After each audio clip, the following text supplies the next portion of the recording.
Today we are in Montpelier, Vermont, which is the capital city of the great state of Vermont. And we're going to spend some time at a maple sugar farm. We're going to talk to a man named Burr Morse, who's a sugar farmer. We're going to talk to him about how you do it, how you harvest the maple sap, and the challenges he faces relying on Mother Nature for his livelihood. This is Capitalism 2012.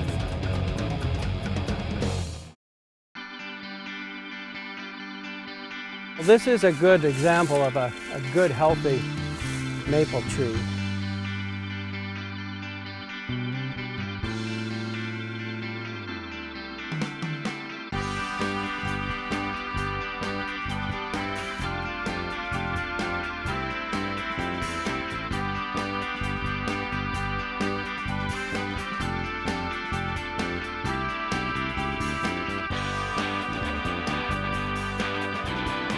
In February, we'll go through with a drill and drill about an inch deep into these trees. A new hole has to be drilled in a different place every year. And this tubing is left year-round in the woods, so there's a lot of maintenance. But we'll drill in and stick this spout in and tap it a little bit with a hammer, and it makes a water seal, because sap is just like water. Right. And then you'll see it, draining down the line. And what's bringing it down the line? Gravity? Gravity and vacuum. There's a huge amount of sap going up that tree. And we're going to take at the maximum 10 to 20 gallons per tap hole. Wow. So this tree would give you 10 to 20 gallons of sap. Okay, you want to know how much syrup that makes? Sure. 1 quart to 1/2 gallon. Oh.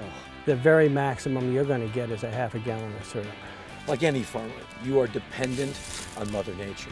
Mm-hmm. With these trees, from what I've learned from what you've just said, 2 weeks of the wrong temperature can radically change your output, what you're going to get.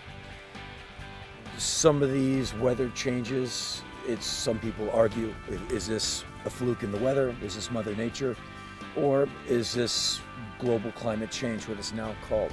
We had just about the worst season we had ever last March, because we had just gotten started sugaring, which it needs cool weather. We need freezing well below 32 every night and then a little above 32 every day. But we had just gotten started with that. We had a good old-fashioned sap run, and then all of a sudden summer set in, and it lasted for 2 weeks. I'm talking 60, 70, 80 degrees in March, and you don't sugar with weather like that, so it ended sugaring. These trees are wild trees. You don't fertilize them, you don't lime them, you don't pesticide them, because they're wild. You don't want to give them the wrong thing. And being wild, they're in the woods. And you can't control windstorms or sticky snowstorms. It's luck of the draw. It's not easy, and you do have a lot of weather pitfalls, but basically it's been a good place for us to live, and we've stayed, and my son, who's 32, wants to take over. An 8th-generation sugar farm. How do you pull that off? I mean, that's incredible. Dedication, persistence, stupidity.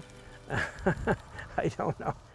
Yeah, well, Henry, we've seen where it begins now at the maple tree, and we boil it and we make it thick and gooey like maple syrup. And now I'd like to show you one of Vermont's best kept secrets, I guess. We do it at Morse Farm, and okay. Maple creamy ice cream. So this is our ice cream. You make it here on site? Yeah. It's a soft serve machine, and we buy the vanilla mix and we mix maple syrup with it. So it has a real smooth maple taste, and people love it. We're in one store down the street, two different stores down the street. Wow. Tomorrow night's show will be in Concord, New Hampshire, the next stop on the Capitalism 2012 tour.